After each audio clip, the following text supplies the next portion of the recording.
নিশ্চয় আমার আল্লাহ রাব্বুল আমিন বলেন, বান্দা তোমরা গুনাহ করতে করতে অন্তরটা কালো ছাই কইরা ফেলছো। জানিয়া করছো, অজান্তে করছো, প্রকাশ্যে করছো, অপ্রকাশ্যে করছো, অনেক গুনাহ করছো। গুনাহ করে করে তোমার অন্তরটা কালো ছাই কইরা ফেলছো। বান্দা তুমি নিরাশ হইও না, বান্দা তুমি নিরাশ হইও না। বান্দা তুমি গুনাহ করতে ভালোবাসো, আমি আল্লাহ রাব্বুল আমিন গুনাহ ক্ষমা করতে ভালোবাসি। সুবহানাল্লাহ।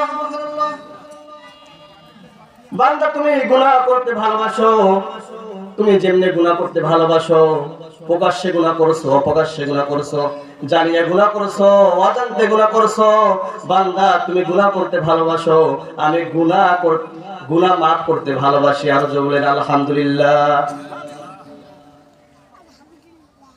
আমরা গুনাহ করছি, এমন কাজ করা যাবে না যে আল্লাহ তাআলার কাছে মাফ চাইলে আল্লাহ হয়তো মাফ করবে না, এমন করা যাবে না। এই জন্য আল্লাহ তাআলার কাছে চাইতে হবে। আল্লাহ তাআলার কাছে চাইলে আল্লাহ মাফ করে দিবেন অবশ্যই।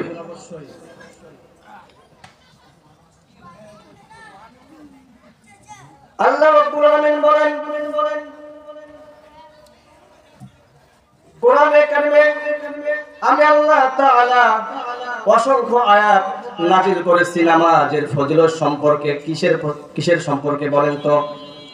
নামাজের ফজিলত সম্পর্কে আমার আল্লাহ তাআলা অনেক আয়াত অবতীর্ণ করেছেন। আল্লাযীনা ইউমিনুনা বিল গায়বি ওয়া ইউকিমুনাস সালাতা ওয়া মিম্মা রাযাকনাহুম ইউনফিকুন। আল্লাহু আকবার।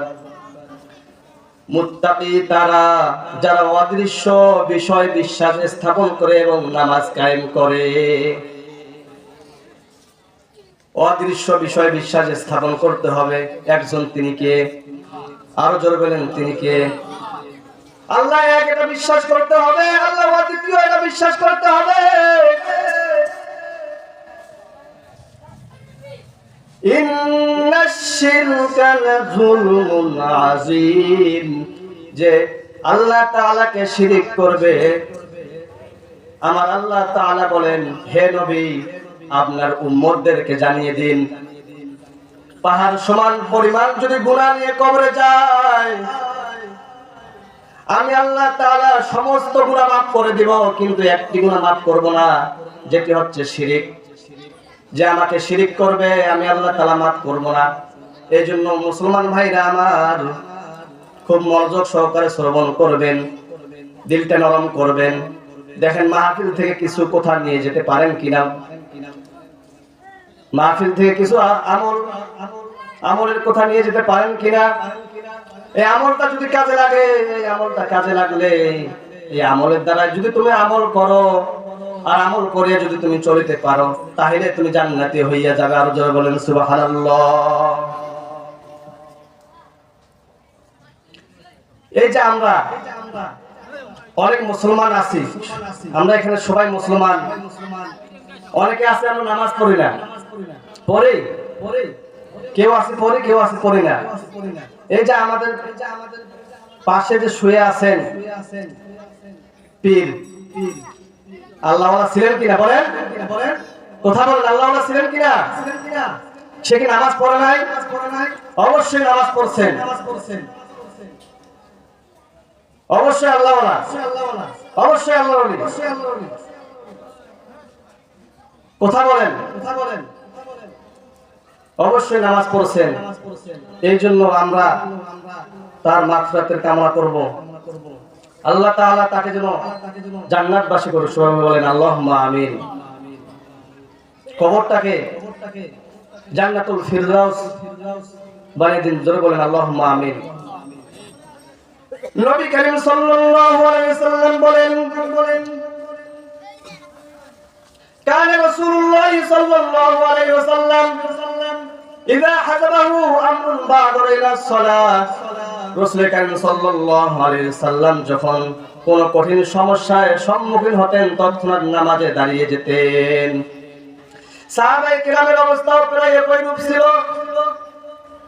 এই যে আমরা বিপদে পড়লে একজনের কাছে যাবো, তিনি কে? সমস্যায় পড়লে একজনের কাছে যাবো, তিনি কে? নবী করিম সাল্লাল্লাহু আলাইহি সাল্লাম সমস্যায় পড়তেন, চাইতেন কার কাছে? সাহাবীরা সমস্যায় পড়তেন, চাইতেন কার কাছে? জোরে বলেন, কথা বলেন। কথা বললে আমার মুখ দিয়ে কথা বাইর হবে। আমরা যখন সমস্যায় পড়ে যাব, আমরা চাবো একজন, তিনি কে? আল্লাহর কাছে চাবো, আল্লাহর কাছে চাইতে হবে। এই জন্য আল্লাহ তাআলা বলেন, বান্দা 5 ওয়াক্ত নামাজ পড়া আমি আল্লাহ তাআলা প্রত্যেক নরনারীকে ফরজ করে দিয়েছি। এই জন্য 5 ওয়াক্ত নামাজ যে ঠিক মতো আদায় করবে, আমার আল্লাহ তাআলা বলেন তাকে আমি ডান হাতে আমলনামা দিব। আর যে নামাজ পড়বে না, তার কবরটা হবে পোকামাকড়ের কবর। যে নামাজ পড়বে না, তার কবরটা হবে সাপ বিচ্ছুর কবর। আর যে নামাজ পড়বে 5 ওয়াক্ত, যে আল্লাহর দাসত্ব করবে, যে আল্লাহর গোলামি করবে, নামাজ প্রতিষ্ঠা করবে, আল্লাহ তাআলা বলেন তার কবরটা হবে জান্নাতুল ফিরদাউস, তার কবরটা হবে জান্নাতের বাগান। তার কবরটা কিসের বাগান? জান্নাতুল ফিরদাউসের বাগান। এই জন্য নামাজ পড়তে হবে।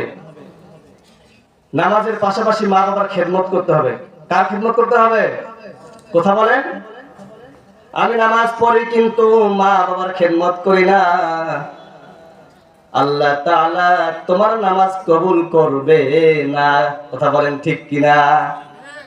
আমি নামাজ পড়ি কিন্তু হজ করি, উমরাও করি, কিন্তু আমি আমার মা বাবার খেদমত করি না, তোমার হজ কবুল হবে না, তোমার উমরা হজ কবুল হবে না, তোমার 5 ওয়াক্ত নামাজও কবুল করবেন না একজন, তিনি কে?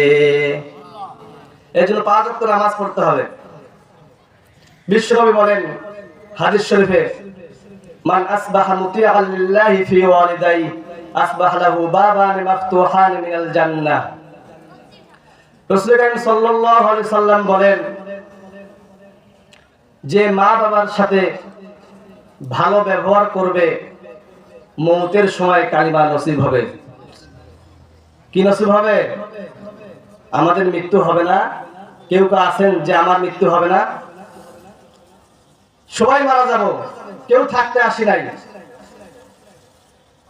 এই জন্য আমরা সবাই 5 ওয়াক্ত নামাজ পড়বো, পাশাপাশি মা বাবার খেদমত করবো। করতে রাজি আছেন কিনা? করবেন তো? কথা বলেন। আর যে মা বাবার খেদমত করবে না, আল্লাহর নবীর সাহাবী হযরত আলকামা রাদিয়াল্লাহু তাআলা আনহু মায়ের সাথে খারাপ ব্যবহার করছিল। মায়ের সাথে খারাপ ব্যবহার করার কারণে হযরত আলকামা রাদিয়াল্লাহু তাআলা আনহুর মরণের সময় কালিমা বাহির হয় না। কি বাহির হয় না? কথা বলেন। মরণের সময় হযরত আলকামা রাদিয়াল্লাহু তাআলা আনহুর কালিমা বাহির হয় না।